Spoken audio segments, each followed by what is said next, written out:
The graveyard sat on the edge of the Pacific, wind tearing through the trees. A widow clutched her coat, convinced no one cared enough to come. But then the sound began, low, thunderous, unrelenting. She turned. 100 riders in black appeared, cutting their engines into a silence louder than grief. Before we start today's story, tell us, where in the world are you watching from? Also, please subscribe to the channel. It will help us to bring you more inspiring stories every day. Marianne Harlow stood at the gates of Windhaven Cemetery, her black dress whipping in the cold coastal wind. She had dreaded this day, not just because her husband Thomas was gone, but because she feared no one would show. The town had moved on long before his heart stopped beating. Once he had been a firefighter, a man with steady hands and a quiet laugh. But after an accident ended his career, people looked at him differently. The uniform gone, the respect disappeared. Neighbors turned polite but distant. Even the church pews felt emptier when he walked in. Now Marianne felt the final cruelty. His funeral, chairs lined in rows, almost all empty. She touched the casket and whispered, "You deserved better than this, Tom." Her voice cracked and the ocean wind carried her words into silence. Thomas Harlow had lived without applause. After the firehouse pension barely kept them afloat, he worked night shifts at the dock, hauling ropes with scarred hands. He never complained, not once. When a fisherman's truck broke down at dawn, Thomas crawled under it without asking for pay. When a storm tore a roof from the widow down the street, he hammered it back in place with a broken ladder and a bleeding thumb. He had no audience, no medals, no speeches. He just showed up. But in a world that worshipped noise, his quiet sacrifice went unnoticed. Marianne had seen him limping home, shoulders slumped, smelling of salt and smoke. She had seen him cradle stray dogs he rescued from alleys. She had seen everything. Yet now, as she stared at the few empty rows before her, she wondered if anyone else had. The priest cleared his throat and began, his words rising into the grey air. "We gather to honor Thomas Harlow, a man of humble service." But each syllable rang hollow against the vast emptiness of the graveyard. Marianne sat in the front row, fingers twisting the hem of her coat. She turned, searching for familiar faces. Their grown son had flown overseas weeks ago and never called. Old friends hadn't returned her messages. The silence was unbearable, like the town itself had forgotten he'd lived. A seagull cried overhead, the only witness beyond herself and the priest. Marianne lowered her gaze, shame mingling with grief. The man who carried others' burdens would be laid to rest, as if he had carried no one. Her shoulders shook as she whispered under her breath, "I failed you, Tom. I couldn't even bring them here." Then it came. A sound faint at first, threading through the wind. Not church bells. Not thunder, engines. Marianne's head lifted. The priest faltered mid-sentence, looking toward the horizon. The sound grew, steady, heavy, like a storm made of steel and fire. Marianne rose to her feet, heart pounding, scarf tugged by the wind. From the coastal road figures emerged, black silhouettes against the grey sky. Dozens, then more, motorcycles lined like an army, chrome gleaming under the broken sun. The ground trembled beneath their wheels. They slowed at the gates, helmets reflecting light, then rolled inside. One by one the engines went silent. What remained was not noise but weight, a silence so reverent it made Marianne's tears fall faster. She clutched the casket. She didn't understand, not yet. But something was about to change. From the front of the line a rider dismounted. He was tall, his beard streaked with grey, leather vest marked with scars of time. Removing his helmet, he walked forward, boots sinking into wet grass. He stopped before Marianne, lowered his head and spoke softly. "Mrs. Harlow, I'm Nate Keller. Your husband saved my life. Years ago I was trapped in a burning house. He carried me out, barely breathing himself. He never spoke of it, I know, but I promised him one day I'd repay him." He lifted his gaze. "And I'm not alone." Behind him 100 riders bowed their heads in unison, leather patches catching the light. The widow gasped. These men hadn't come for ceremony. They had come for Thomas. To make sure he did not go alone, the riders began stepping forward one after another. They weren't loud men, but their voices carried the weight of memory. A broad-shouldered rider placed his hand on the casket. He fixed my bike one winter. Wouldn't take a penny, as Ed pay me back by getting home safe to your family. Another followed. I was drinking myself to ruin. Thomas sat with me at the pier all night, said nothing, just stayed. That silence kept me alive. Marianne's breath caught. Each man carried a piece of her husband she had never known, not as a firefighter, not as a dock worker, but as a quiet guardian. She pressed her palm against the casket, whispering, "Tom, you carried more than I ever knew." Tears blurred her vision. These weren't strangers. They were proof. Proof that her husband's life had mattered far beyond what the town had chosen to see. Nate Keller raised his hand. The riders obeyed without a word, forming two long lines that stretched across the graveside. Helmets were removed, heads bowed. The priest stepped back, sensing this was no ordinary moment of mourning. For a heartbeat, the world seemed to pause. Marianne clutched her scarf, shivering, not from cold but from awe. Then the riders lowered their fists to their hearts in unison. No speeches, no music, just silence. A silence so powerful, it pressed against her chest like a tide. Even the gulls fell quiet. The widow had feared emptiness. Now she was surrounded by presence so heavy it felt holy.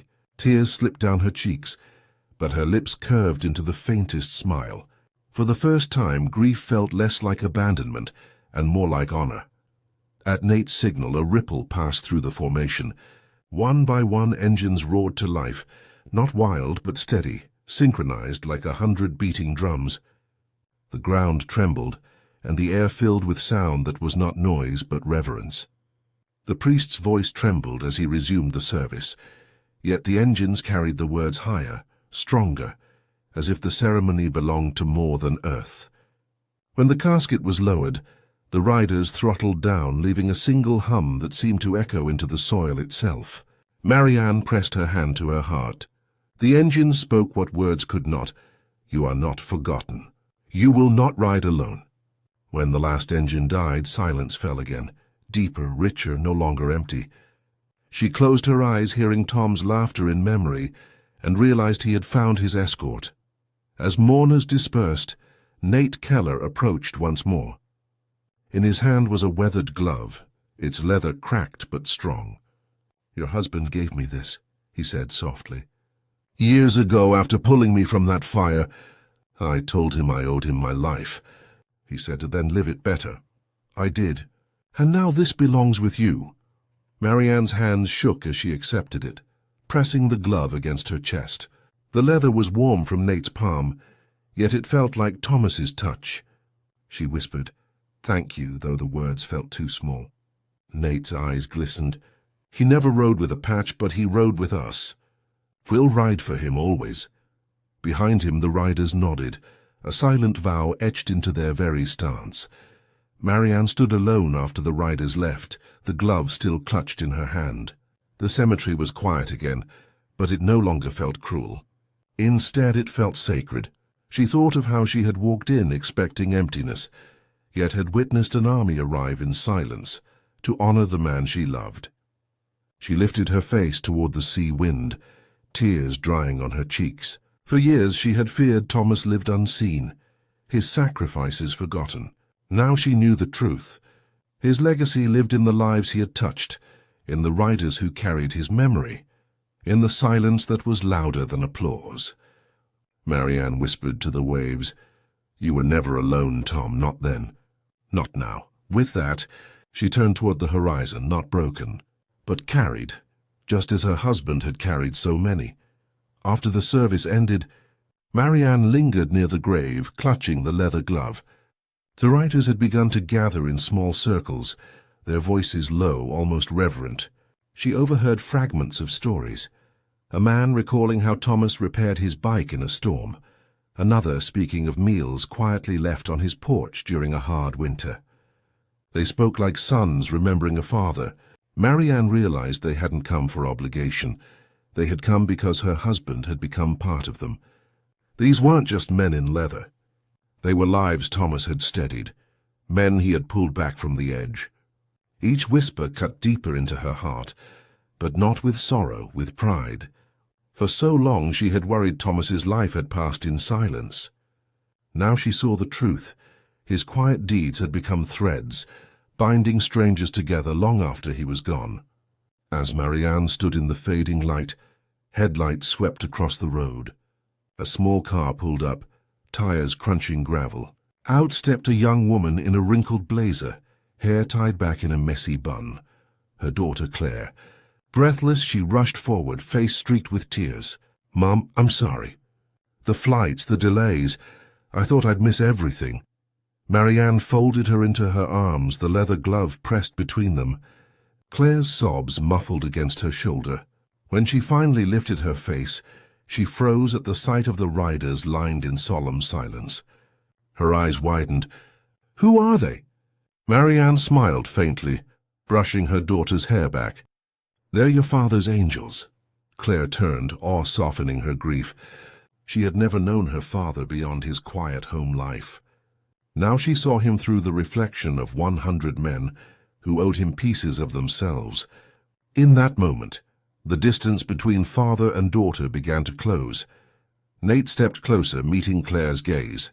"Your father saved me when I was your age. I wouldn't be standing here without him." Claire blinked, stunned. She had always thought of her father as ordinary, invisible to the world. Now she saw him painted in stories that felt larger than life. Marianne squeezed her hand, whispering, "This was who he really was." Claire wiped her tears, standing straighter. "Why didn't he ever tell us?" Nate's voice was steady, almost paternal. "Because your father didn't need recognition. He believed kindness was enough." Around them riders nodded, silent agreement written in every bowed head. Claire pressed her palm to the casket, her tears falling freely. For the first time she understood the weight her father had carried, not just for his family but for strangers. His legacy wasn't written in medals or monuments. It was written in lives, and now it had been handed to her. As dusk descended, Nate gave a final signal. Engines roared once more, echoing against the ocean cliffs.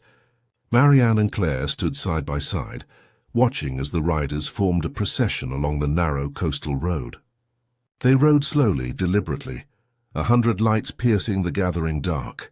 This was no parade. It was a farewell carved into memory. Marianne whispered, "He would have loved this." Claire nodded, eyes shining. The thunder of engines faded into distance, leaving behind the hush of waves and the rustle of trees. The graveyard felt different now, no longer hollow but sanctified by presence. Marianne breathed deeply, her chest no longer caving under grief. Thomas had been carried not just by soil, but by the living rhythm of those he had saved. His final journey had been honored the way he deserved, surrounded, remembered, never alone. When the last light vanished, Marianne placed the glove gently atop the casket. She leaned close, whispering so only the earth could hear. "They showed me today what I never wanted to forget. You were never unseen. And I promise, Tom, I'll carry your story forward. Claire will too." She stood tall, the coastal wind tugging her scarf, no longer feeling small in the vastness. Claire wrapped an arm around her, and for the first time in months Marianne let herself smile. Not out of joy, but out of strength. As they walked toward the gate, the night air was filled not with emptiness, but with echoes of engines still vibrating through the ground like a heartbeat. Marianne whispered almost to herself, "You'll ride with us always." It was not just farewell. It was a vow to turn grief into memory, memory into legacy, and legacy into love. That evening Marianne sat at the small kitchen table, a single lamp casting a circle of light across the wood. The house felt too quiet without Thomas's voice, yet the silence was different now. She placed the glove Nate had given her on the table, and stared at it as though it breathed. Her heart replayed the sight of 100 men standing in reverent silence, their engines humming like prayers. She realized her husband had carried far more than she ever knew, not just their family, but a hidden brotherhood that now carried him. The ache of loss was still sharp, but beneath it ran a new strength. Marianne whispered, "I won't let the world forget you, Tom." The glove seemed to answer in its stillness. She closed her eyes, tears sliding down her cheeks, and for the first time since his death, sleep came not from exhaustion, but from peace. The next morning, Claire wandered the garage where her father had once spent hours. Dust lay heavy across the tools, but his presence clung to every bolt, every wrench, every oil stain on the concrete floor. She picked up a hammer, worn smooth by years of his hands, and closed her eyes. In her memory she heard his laugh, soft and steady. She had spent so long chasing careers and cities, believing her father was just a quiet man who lived small. But now she knew better. He had lived wide, his kindness spilling into lives she had never seen. She whispered, "Dad, I get it now. You didn't need to be known by the world. You needed to be known by hearts." She pressed the hammer against her chest, a vow taking root inside her. She would carry his story where he never did. She would make sure the silence he left behind was filled with truth. Days later, news spread through Windhaven. Neighbors who hadn't shown up began hearing whispers of the funeral that transformed into a legend. Some said 100 riders had arrived from nowhere. Others claimed they came from across the state, summoned by debts of gratitude no one knew existed. At the diner, men shifted uncomfortably, realizing the quiet mechanic they had dismissed had been more than they imagined. A woman who once ignored Marianne at the market approached her with tears in her eyes, whispering, "I never knew what he did for people." Marianne only nodded, too tired for bitterness. She didn't need their apologies anymore. Her husband had been honored in ways no parade could match. The town's silence had been replaced with stories spreading like wildfire. Thomas Harlow would no longer be remembered as the man who faded. He would be remembered as the man who carried others when no one else saw. 1 week later, Marianne stood watering the small rosebush by her porch when the sound returned. Engines low, steady, familiar. She turned to see Nate Keller leading the same line of riders down her street. They parked in formation, their presence filling the neighborhood with awe. Nate approached, holding a folded piece of leather. "Mrs. Harlow," he said, "we've talked it over. We want Thomas's name stitched into our banner. Not as a member, but as a brother." Marianne's throat tightened. She traced her fingers over the leather patch, his name embroidered in crimson thread. The men bowed their heads, and Nate added softly, "He rides with us now forever." Tears blurred Marianne's vision as she clutched the patch to her heart. For the first time, she didn't feel like a widow watching life move on. She felt like part of something greater, something her husband had quietly built without ever asking for thanks. Months later, Marianne and Claire stood by the coastal cliffs, where Thomas used to walk in the evenings. The glove and patch rested in Marianne's hands. A procession of motorcycles rolled by on the highway below, their engines echoing through the cliffs like thunder. Marianne closed her eyes and let the sound wash over her. It was no longer grief she felt, it was legacy. Her husband's life had not been measured in wealth or applause, but in lives touched, in quiet acts of kindness that bloomed long after he was gone. She whispered into the wind, "You'll never ride alone, Tom." Claire slipped her arm through her mother's. Together they turned toward the horizon, faces lifted against the sea breeze. The story of Thomas Harlow would not fade. It would be carried, on wheels, in silence and in the hearts of all who remembered. In the end, Thomas Harlow was not buried alone.